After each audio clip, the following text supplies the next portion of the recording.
Hi, I'm Venora. My sister handed me two crying newborns and disappeared with a man she met online. My dad looked at me and said, "Well, guess they're your burden now." For 10 years, I raised those kids like they were mine, while the rest of my family watched from a distance. Then she came back. Not to say thank you, but to sue me. Said I stole her children. Said I hid their inheritance. Said I was never their real family, but I kept something. A letter. And when I handed it to the judge, the whole courtroom changed. Before we dive in, what time are you listening and where from? Drop a comment below. And ask yourself, what would you have done if your own blood turned you into the villain? It was one of those evenings when the world felt paused, the kind of quiet that presses in on you, thick but strangely soothing. My small living room was warm, a soft glow from the lamp beside the couch casting golden streaks across the floor. Outside, wind stirred the leaves gently against the window. I'd just folded the last towel from the laundry basket, stacked it on the shelf, and let out a soft sigh. There wasn't anything extraordinary about that night, but for me, that was the beauty of it. Peace, routine, silence. I padded barefoot to the kitchen, poured myself some chamomile tea, and settled into my old recliner with a worn book I'd been reading off and on for weeks. No deadlines, no alarms set for the next morning. Just a quiet Friday night in my mid-30s, a life simple and small, but mine. Then, a knock. 3 short taps, urgent but controlled, at exactly 9:40 p.m. I froze, the steam from my tea curling against my cheek. No one ever came to my door this late, especially unannounced. I set the mug down and walked cautiously to the front window, peeking through the curtain. Nothing. No car. No figure on the porch. Just the soft, motion-activated porch light casting shadows on the doormat. I opened the door slowly, and there they were. 2 tiny babies, wrapped in mismatched blankets, barely large enough to fill the woven basket they were lying in. Their faces were red from crying, arms flailing, little lungs already exhausted from trying to make sense of where they were. On top of one blanket was a piece of lined paper, hastily torn from a notebook. I picked it up with trembling hands. "I can't do this. You're all they have. Cressida." My heart dropped. The name. It hit like a blunt object to the chest. My half-sister, who'd disappeared from my life years ago like fog after sunrise, back when I still believed she'd someday return to fix all she'd broken. But this? This wasn't a letter. This was a handoff. No explanation. No phone number. Just 2 newborns and a sentence. I stepped back inside, cradling the basket awkwardly, heart hammering in my throat. My hands shook as I fumbled for my phone and dialed the only person I could think to call in that moment. My father. He picked up after the 3rd ring. "Yeah?" "Dad?" My voice cracked. Cressida. She left me. She left me babies. 2 babies. On my doorstep. There's a note. Silence. Then, his voice, sharp and detached. "Well, I guess they're your burden now." Wait. What? You're not even going to ask if I'm okay? If they're okay? You always wanted to fix things, Venora. Fix this. Click. Just like that. No offer of help. No emotion. Just the usual absence that somehow still managed to sting every single time. I stared at my phone, then at the babies. Their cries had softened to soft whimpers, lips quivering, fingers curling around the edge of the blanket. One had a tiny scratch on her cheek. The other's diaper was soiled. Badly. I was no mother. I hadn't even been around a baby since college. but something pulled me down to my knees. I rocked one gently in my arms, trying to remember the rhythms mothers instinctively seemed to have. My free hand held the note, crumpled now from how tightly I'd gripped it. "You didn't even name them," I whispered, barely audible over the hum of the refrigerator. My throat tightened. I needed something. Anything. Supplies, diapers, bottles, formula. Then I remembered. Mrs. Lambert across the street had a toddler. Maybe she had extras. I wrapped both babies in a clean throw blanket and laid them in the laundry basket again, careful to support their tiny heads. I dashed across the street, rang the bell twice, breath visible in the cold night air. Mrs. Lambert answered in a robe, eyes wide when she saw me. Please, I need help. Just diapers. Anything." She didn't ask questions. She just handed me a canvas tote bag filled with a few unopened packs of diapers, an old pacifier, and a couple bottles.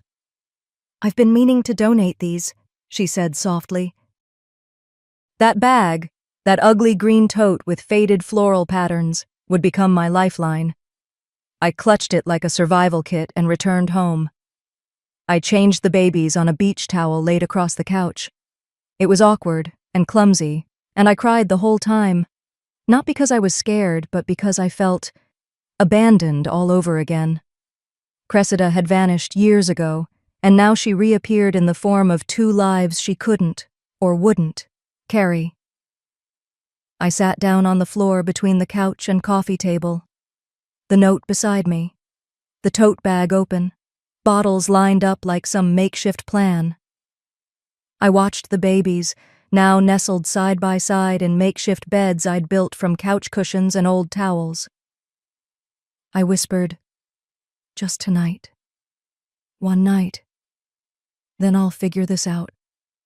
The room dimmed as I turned off the last light. Then, one of them stirred. No cry. Just a soft gurgle, almost like a sigh. I leaned in, and in that moment, she looked right at me. Her eyes, gray, like rain. Calm. Unblinking. Like she saw something in me I didn't yet know how to see in myself. Baby's gaze lingered on mine, deep and soft, as if she were asking a question I wasn't ready to answer. I didn't blink. I just stayed there in the dim light, crouched low on the floor, one hand steadying the basket, the other resting on my knee. My heart was racing, but my body had gone still. When I finally stood up, knees cracking and brain fogged with exhaustion, I carried both babies into the bedroom and laid them gently on the bed, propped against pillows, facing each other. I watched them for a few more minutes. Their breathing slowed. The gurgles stopped. I didn't sleep. Instead, I sat in the hallway just outside the door, cross-legged on the floor, staring at the nightlight's glow under the trim. Listening. Waiting. Morning crept in with the kind of soft light that makes you think things might be okay. Dust floated in the air like it had nowhere else to be. The house smelled faintly of lavender detergent and cold tea. That's when I noticed the younger twins' breathing had changed. It wasn't loud, not quite wheezing, but it had a slight rattle.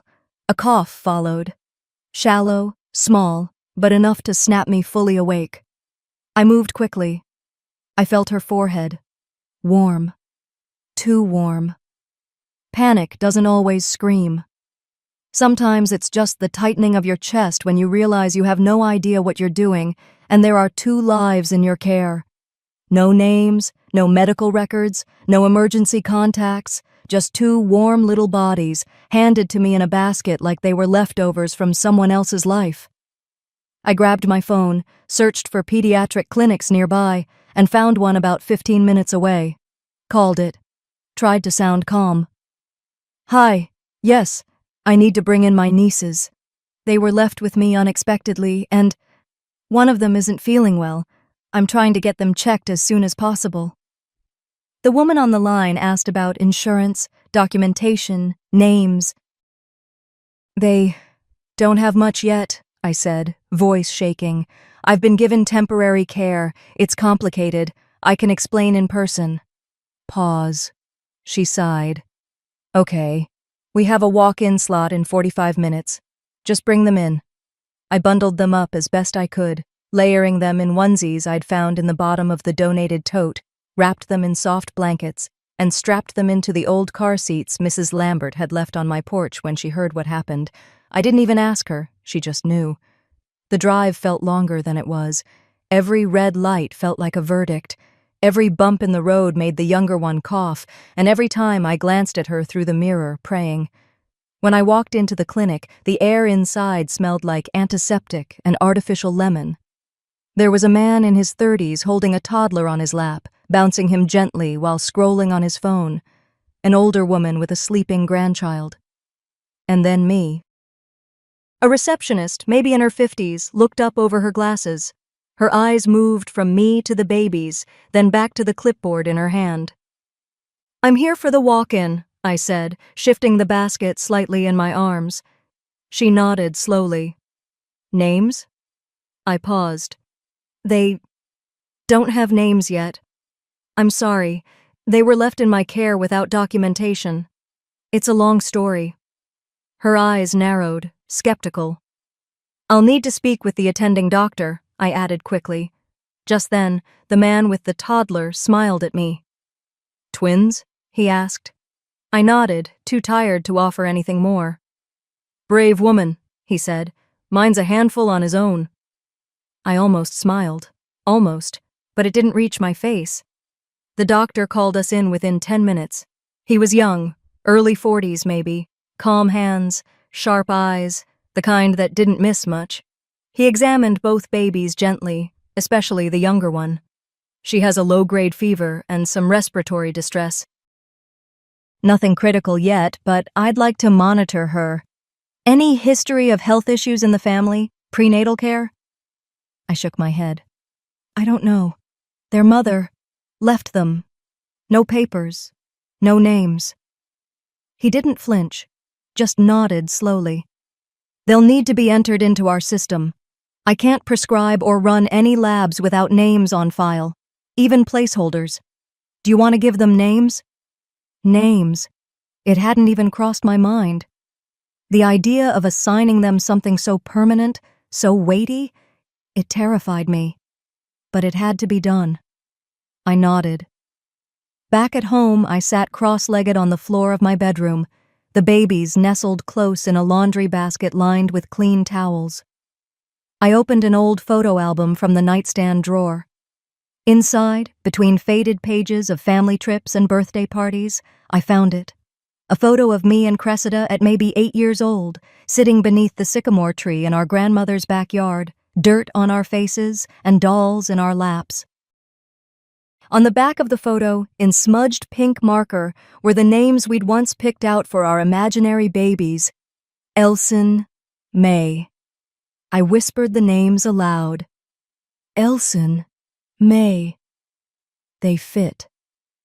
There was something poetic, painful too, in using the names we once wrote in childhood before life grew teeth, before the betrayals, before Cressida vanished.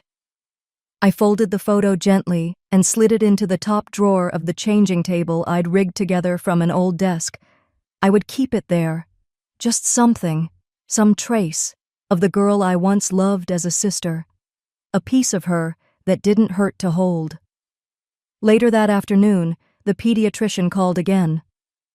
Ms. Ray, he said, his voice firmer than earlier. I want to be up front.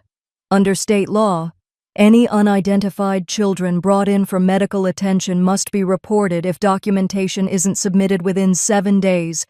We'll need birth certificates or legal proof of guardianship, or at least something. I pressed the phone harder against my ear. Well, if we don't receive those, he continued, we're obligated to alert Child Protective Services. They would be placed in temporary care until their legal status is verified. 1 week. I hung up the phone and sat down on the edge of the couch, the weight of it all sinking in. Elson and May, no longer nameless, but still fragile, unprotected, barely tethered to this world by a handwritten note and a whispered promise.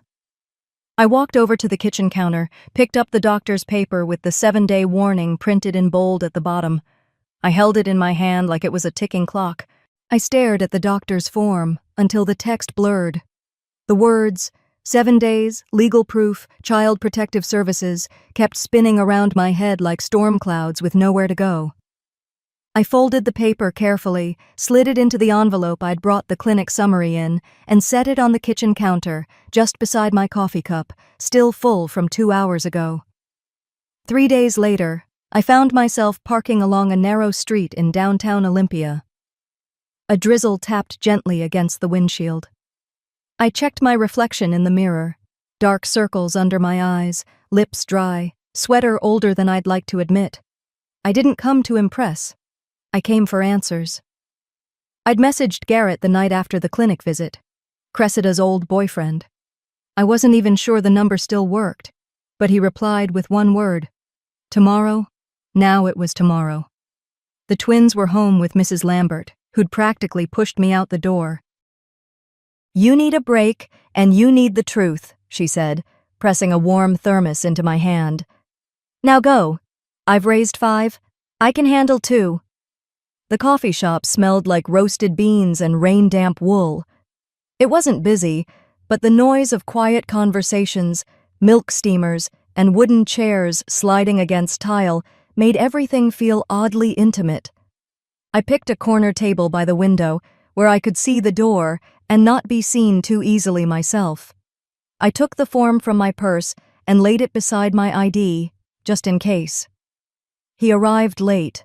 I knew it was him the second he stepped in. Same tall frame, but thinner now. Greasy hair, shaky hands. Garrett used to have this confident walk, like he owned the air around him. That was gone. He looked around like someone expecting to be chased. When his eyes landed on me, he hesitated, then walked over, slow, like his shoes weighed more than his body. "Venora," he said quietly, pulling out the chair. "Garrett," I replied. No smile. Just enough eye contact to not be rude. "You look different." "So do you," I said, trying not to sound cold. "Thank you for coming." He nodded, resting his hands on the table. They fidgeted, fingers tapping, then ringing, then tapping again. "You said it was about the babies." He froze, like I'd struck him. "I have them," I said. "They were left on my porch. In a basket. No warning. Just a note." His mouth opened, then shut again. His throat moved like he was trying to swallow something hard. "You mean she really had them?" I blinked. "You didn't know?" He shook his head slowly. "She left months ago. Said she needed space. I didn't even know she was pregnant." I leaned forward, voice low. "Then where is she now, Garrett?" He shook his head again, more frantic this time. "I don't know. I swear. She blocked my number. Blocked everyone's." Silence stretched between us, filled only by the hiss of espresso behind the counter. "She told people you took them," he finally whispered. "Said you were always jealous of her, that you'd do anything to ruin her happiness." My chest tightened. "She said What?" He didn't meet my eyes. "Said you couldn't have kids, that you were obsessed, that you always wanted to take something of hers. So when she disappeared and people started asking questions, she told them it was you." I felt the blood drain from my face. Those words weren't new. Not exactly. They were echoes. From years ago. From a time when I believed my sister just liked the spotlight. When she'd break something and cry, then point at me. I could still hear our father's voice after she shattered Mom's necklace, the one with the single pearl. "Don't lie, Venora. You've always been the liar. The broken necklace had been stuffed in my backpack. She did that too. I took the fall. I still kept that necklace. One pearl missing. A gold chain knotted like regret. She really told people that? I asked softly. Garrett looked pained. She said it enough that folks started to believe it. Even I wasn't sure. You were always the quiet one. She knew how to twist things. Always did. I sat back, heart pounding. She left me with no information, no birth certificates, no doctor's records. And now I have 6 days left to prove I have a right to care for them, or the state will take them. Garrett looked shocked. I didn't know it was like that. I gathered my papers, sliding them back into my purse. He hesitated, then leaned forward. I don't know where she is, but if she reaches out, I'll tell you. And Venora? I looked up. Don't trust her mouth. Trust your gut. She's always known how to make herself the victim. I nodded once.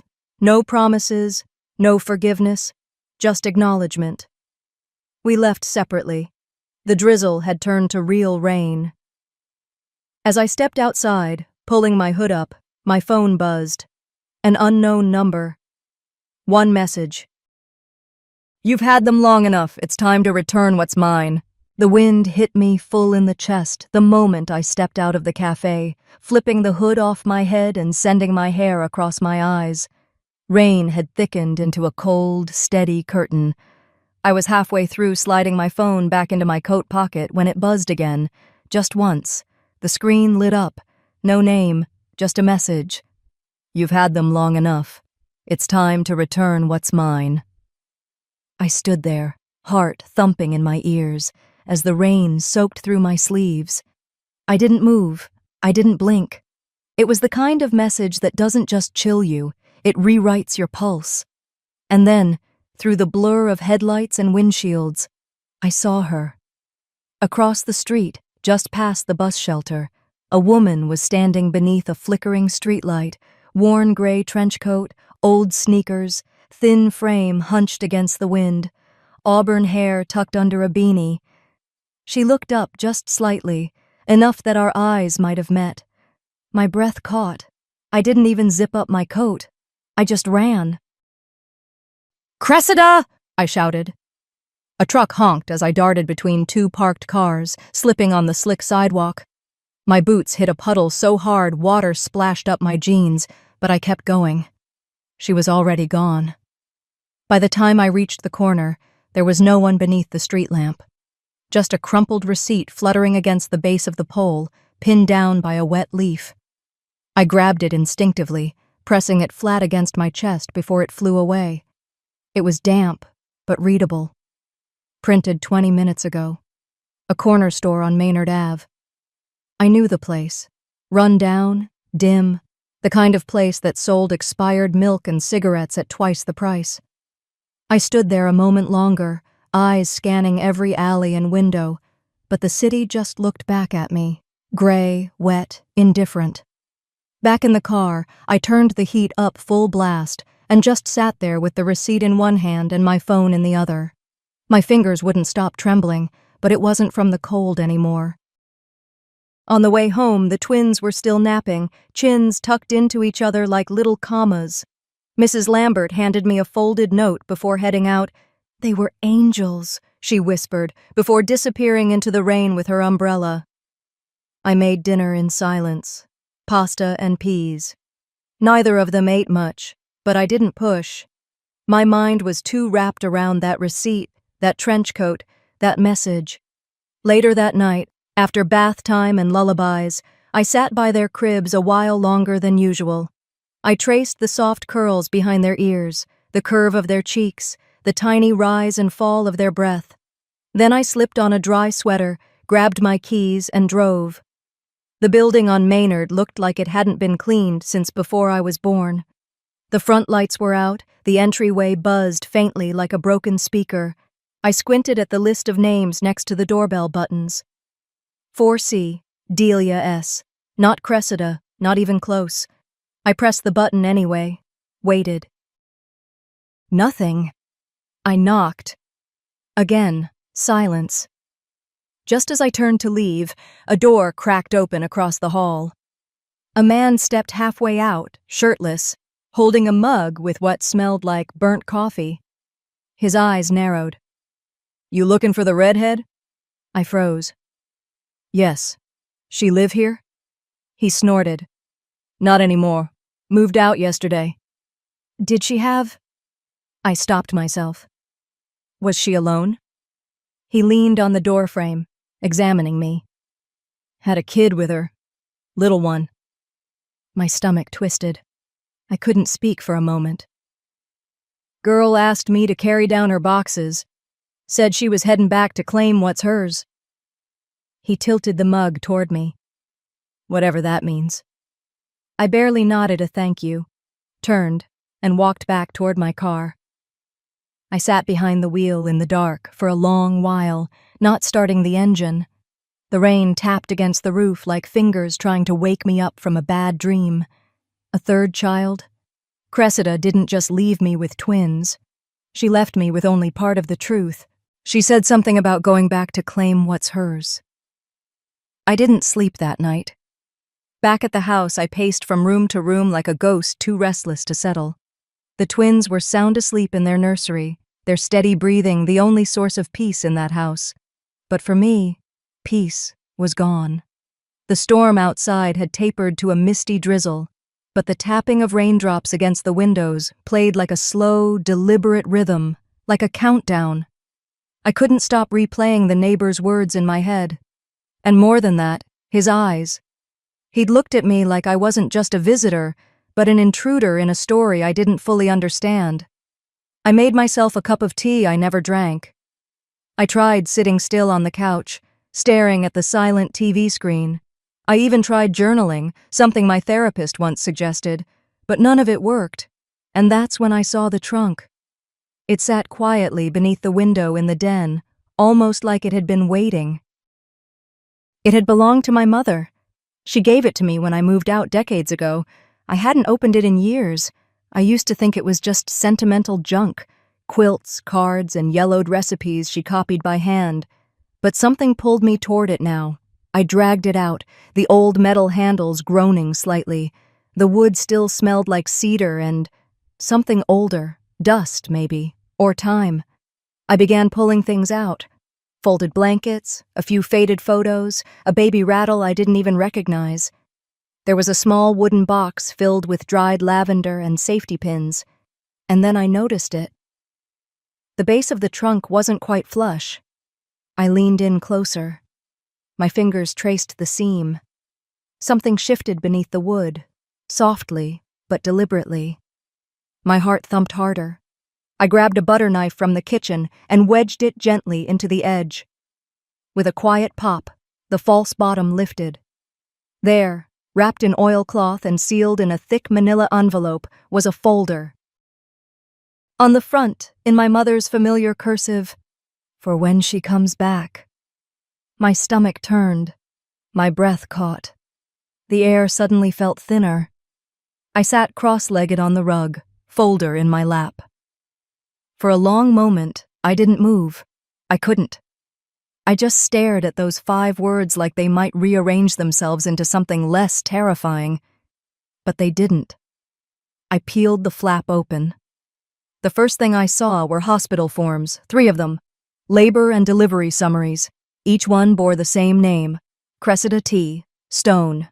3 different dates, 3 different child weights, 3 sets of footprints, 3 births. But I only knew 2 children. Next came billing statements, OB/GYN charges, postnatal care. Some were over a decade old. Then at the very bottom, a birth certificate. Half redacted, probably copied by hand. The mother was listed clearly, Cressida T. Stone. The child's name was blotted out with thick black marker. The father's name, unknown. I felt the ground shift beneath me. It wasn't just that I'd been left out of the truth. It was that everyone around me had chosen to forget it. Why hadn't Cressida told me? Or our mother? Why hide this? I held the document up, letting the light from the floor lamp catch its texture. It was real. Not a copy, not a printout.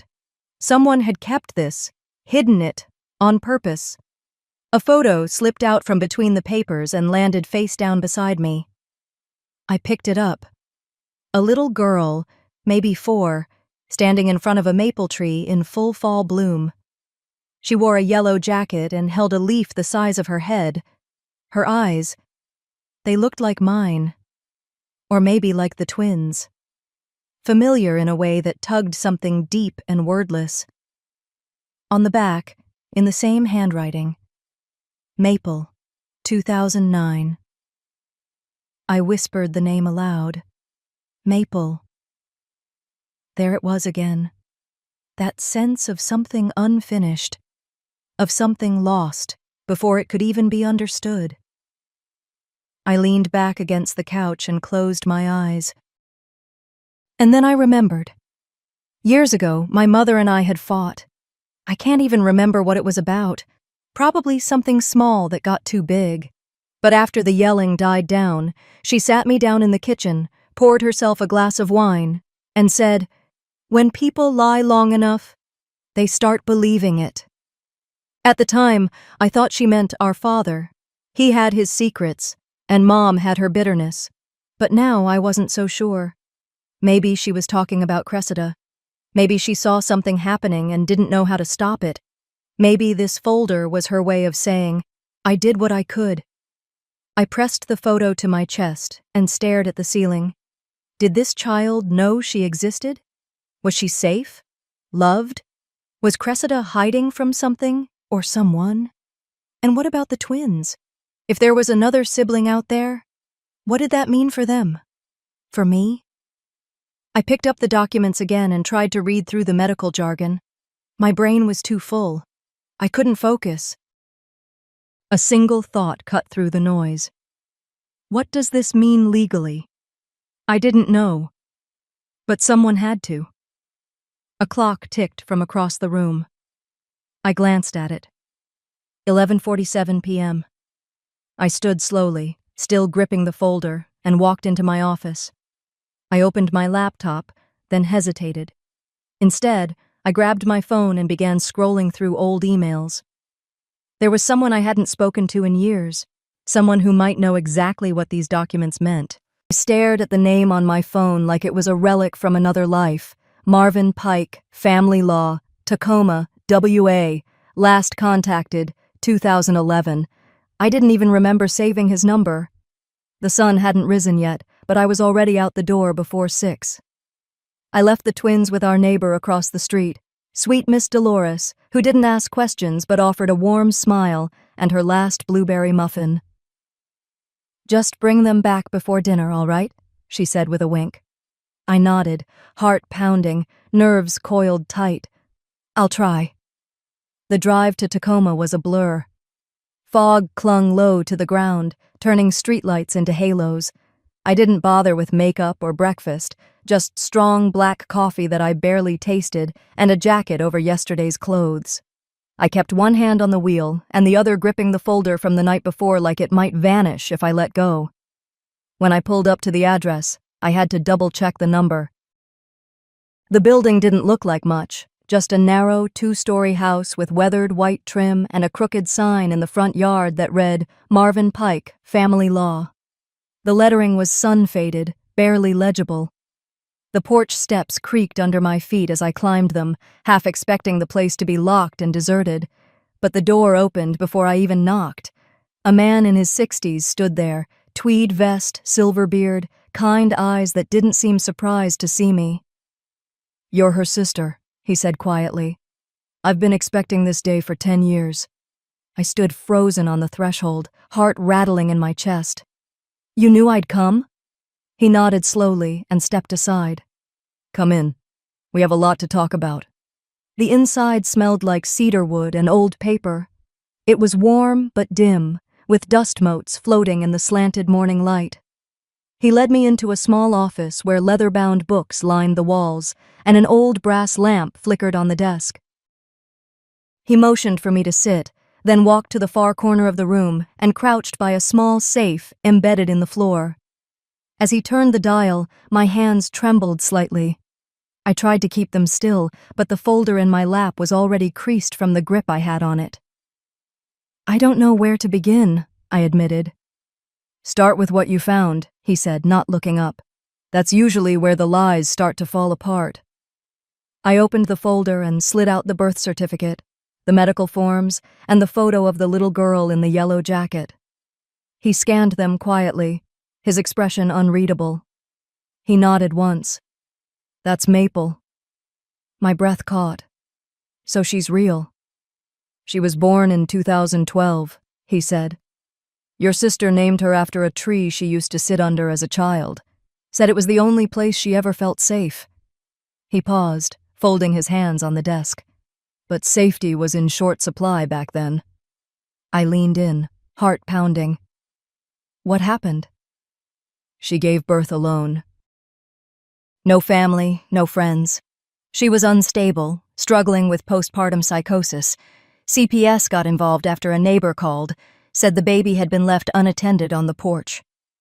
He let the words settle like dust.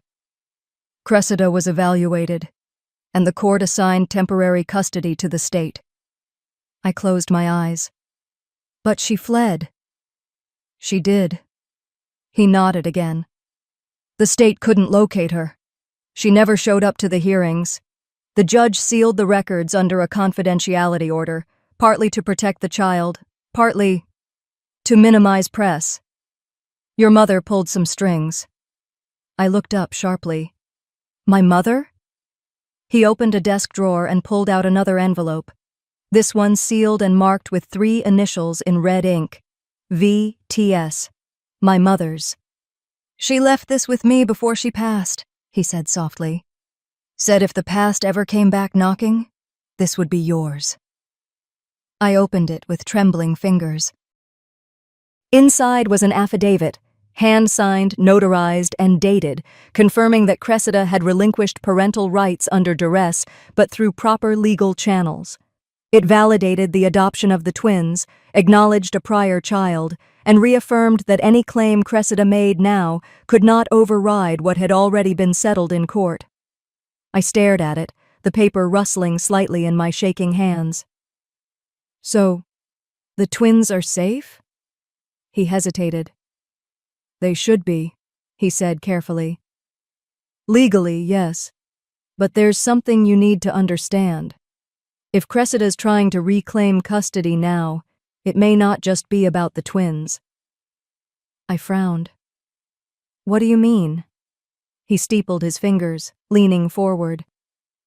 "Maple was never formally adopted by anyone. Her file has been sealed for over a decade. If Cressida is fighting to get your twins, it could be to erase that part of her past, to make Maple disappear permanently. If she gains custody of the twins and no one knows about Maple, there's no inheritance claim, no sibling connection, no questions." The room felt colder suddenly. "She wants to hide her," I said slowly. "Pretend she never existed." "She might," he said.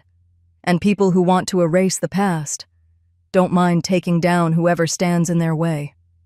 I thought of the folder at home, the evidence, the photo. I looked at him. "Could she have the records destroyed?" He hesitated again. "There's always someone willing to make files disappear, especially if they think no one's watching." My mind flashed back to the neighbor's warning, the subtle threats, the strange car that had been parked near my house 2 nights ago. My grip tightened on the affidavit. "What do I do?" He slid another document across the desk. "Keep this safe. This is a certified copy of that affidavit. It won't stop her from trying, but it will slow her down, and it gives you legal standing if this goes to court." I nodded slowly, tucking the papers back into my bag. He walked me to the door. "One more thing," he said, voice low. "If you go looking for Maple, be careful. There's a reason your mother didn't tell anyone." I stepped out into the morning light. The fog had lifted, but the weight of the truth clung to me like mist. I didn't know what I'd find next, but I knew I wasn't going to run.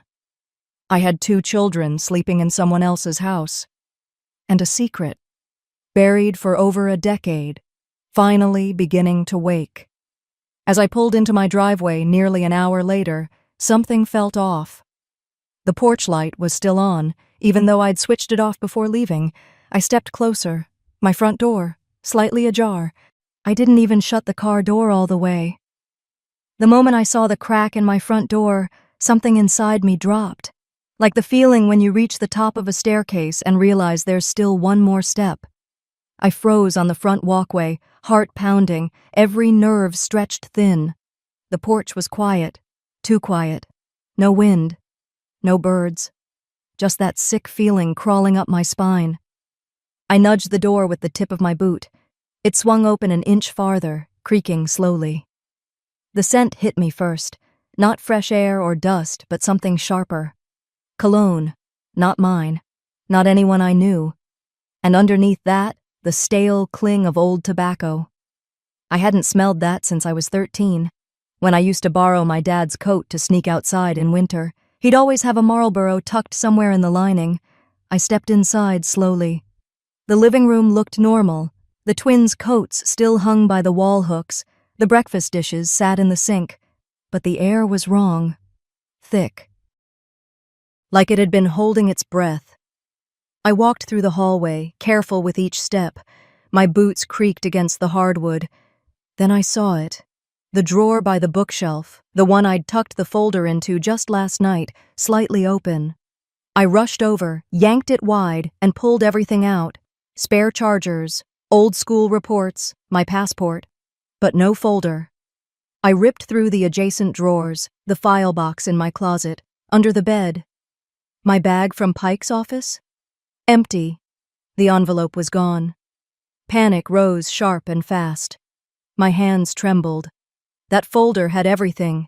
Proof of Maple, Cressida's file, the affidavit Pike gave me. I had checked the locks. I had hidden it myself. No one else had the code to the safe. No one should have known. Unless someone did. I grabbed my phone and opened the Nextdoor app. Our neighborhood had dozens of Ring cameras and porch cams synced through the system.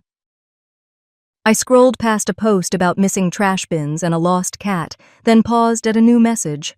Mrs. Elgin, 3 doors down. Hey Venora, just saw someone near your porch around 4:50 a.m. Kinda odd. Want the footage? I tapped reply with shaky fingers. Me. Yes, please. Can you send the clip?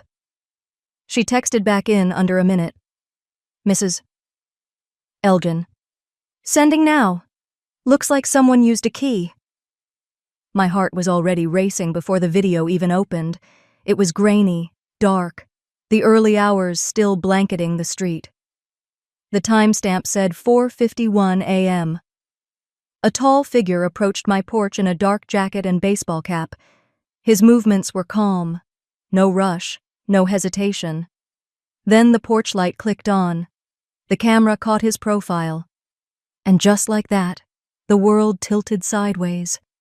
It was my father. I stared at the screen, willing it to be someone else. A neighbor, a stranger, a ghost. But it was him. The same square jaw, the same stooped shoulders. He fumbled with something in his coat pocket, then pulled out a silver key, the one I hadn't seen since before Mom died, the emergency spare. He unlocked the door and walked in. 8 minutes later, he stepped back out, empty-handed. My mouth went dry. I watched the video again, and again. Each time, the realization hit harder. He didn't knock. He didn't call. He came in like it was his house. Like I didn't matter. Like boundaries were optional. This was the man who once told me I was stuck with Cressida's kids now, that he was done cleaning up her messes. And now he was sneaking into my home before sunrise, taking the one thing that could unravel Cressida's lies. I clutched the phone tighter. Pike had warned me, they may try to erase the record. I hadn't wanted to believe it. I thought maybe, just maybe, some line wouldn't be crossed. But of course he'd help her. Of course he'd pick blood over truth, so long as it wasn't my blood. I needed air. I slipped into my shoes and walked straight to Mrs. Elgin's house. The rain had started again, a soft, steady drizzle soaking through my sweatshirt. I barely noticed. My fingers shook as I rang her doorbell. She opened it with a kind smile and a cardigan wrapped around her shoulders. "Sweetheart, you okay?" I stepped under the porch overhang and looked toward the camera mounted on her beam. I needed to see it here. With my own eyes. She nodded gently. "You know, I thought it was strange. He looked so familiar. Walked in like he belonged." I didn't trust my voice, so I just stood there, letting the rain run down my face, hair plastered to my cheeks. "He didn't even knock," I whispered. Mrs. Elgin reached out and rested a hand on my arm. That was the moment it really sank in. This wasn't just about a stolen folder. It wasn't just papers and signatures. It was about trust, family. The idea that even after everything, part of me still hoped my father wouldn't cross that line. But he did. He didn't even pause. I went home, locking every door behind me. I double-checked the windows, then the back gate. The twins were still with Miss Dolores, thank God. I grabbed my phone again and called Pike. He picked up on the first ring. "It's gone," I said, voice flat. "I thought it might be," he replied calmly. "Time to bring in someone who owes me a favor." "Who?" "You'll meet him tonight." I closed my eyes, took a long breath. The storm was coming, but I wasn't running anymore. As Venora wipes the fog off the mirror in her bathroom, a text comes through. "Pike, you're still up for 9 p.m. at Wright Park, right? He'll meet you under the pavilion. Look for a woman. She's not a threat." I stared at the message for a few seconds, then nodded to myself like someone else in the room could hear it. The bracelet on my wrist slid slightly as I pulled my coat from the hook. The rain had stopped, but the air was heavy with that post-storm stillness. The kind of quiet that sinks into your bones. By the time I pulled into the parking lot beside the old park in Tacoma, night had folded in completely. The pavilion stood at the center, dimly lit by amber street lamps. The cracked concrete path led me straight to it, boots crunching lightly on damp leaves. I took a deep breath and reached into my pocket. The photo Pike gave me weeks ago was wrinkled now from how often I'd held it. A toddler in yellow boots, big eyes, messy curls. Labeled in faded ink, Maple, age 3. I looked up. A figure leaned against the wooden picnic table under the far end of the pavilion. Tall, long dark coat. She straightened slowly when she saw me. Her face came into focus as I stepped closer. Late 20s, maybe 30. There was wariness in her eyes, but also something softer, like she'd been waiting a long time. "You're Venora?" she asked. I nodded. "And you're the one who contacted Pike." She stepped forward and held out her hand. "Eliza." We shook, and there was a strange familiarity in her grip, like someone who had learned too early how to hold their own weight. "I'm Maple's sister. Legally, anyway." "We were adopted by the same family," she said, voice measured. "I knew someone would come looking for her one day," she added after a beat. Maple always asked questions. She remembered. Someone. She used to say, "I remember a warm lap and humming." We never knew what to make of it. I swallowed. My voice caught, but I got it out. That was me. We sat on the edge of the table.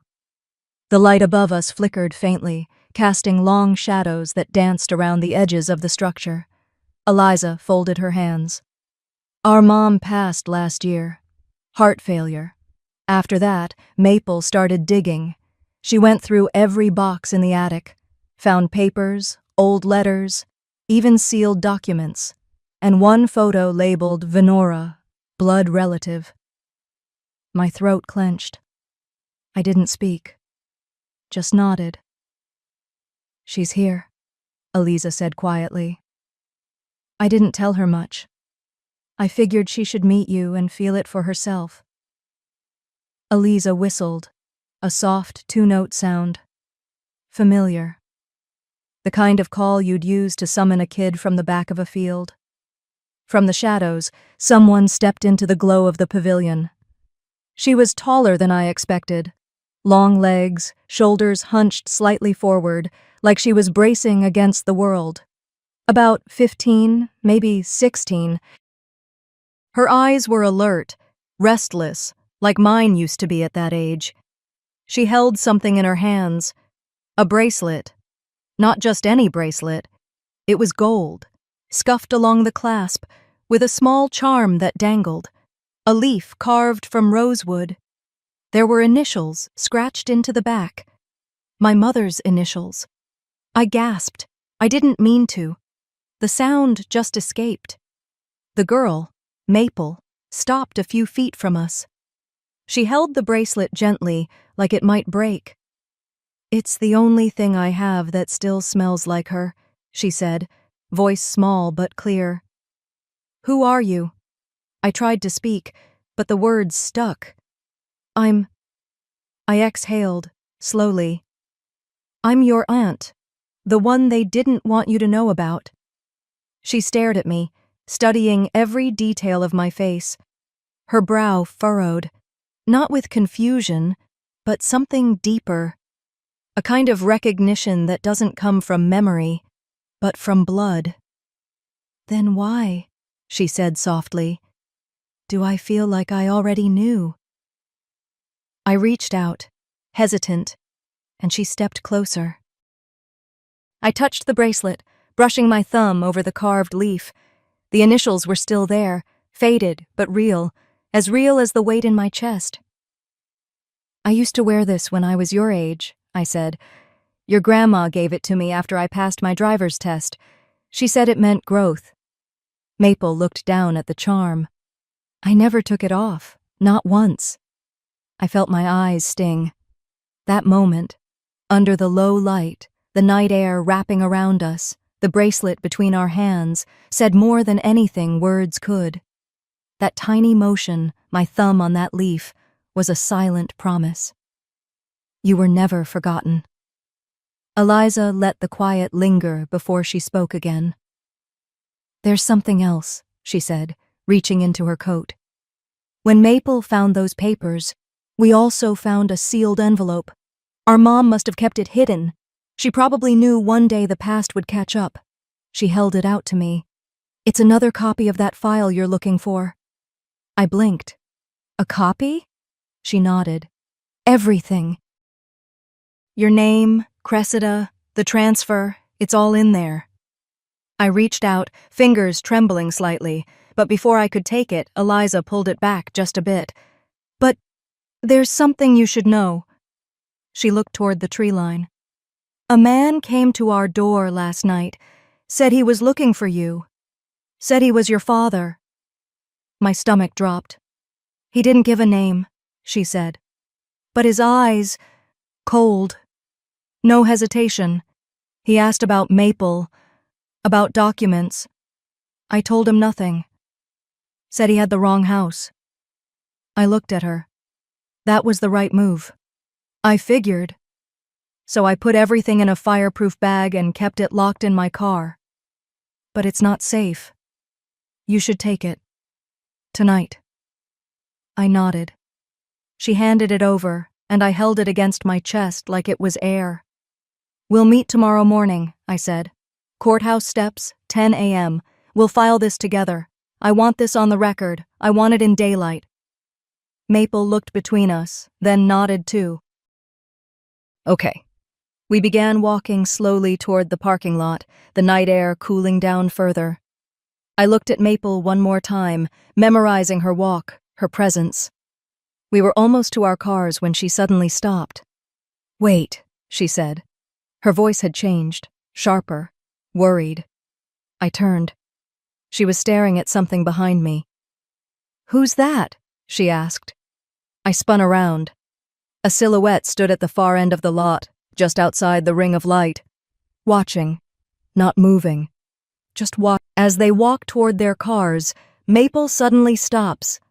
Her hand reaches for mine without a word, and we stand there, watching the courthouse loom under the soft gray light of Seattle's morning. The breeze is crisp. Eliza adjusts her coat, checking her watch.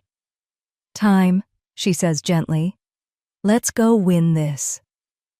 Inside the King County Courthouse, everything smells like overbrewed coffee and old printer toner.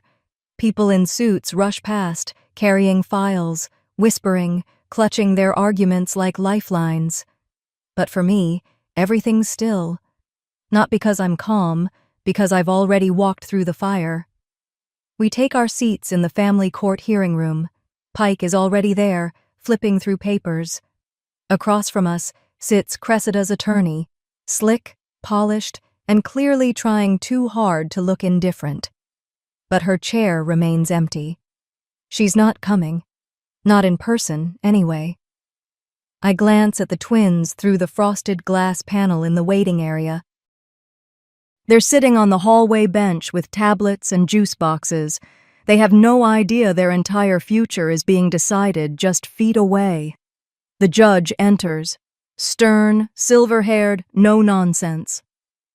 "We're here today regarding the petition filed by Cressida Miller to regain full custody of her twin daughters and to assert rightful claim to the trust established under," he flips a page, "the Burwell Torrance estate." Pike stands. "Your Honor, we will be presenting evidence that not only rebuts Miss Miller's claim, but calls into question the very foundation of her petition."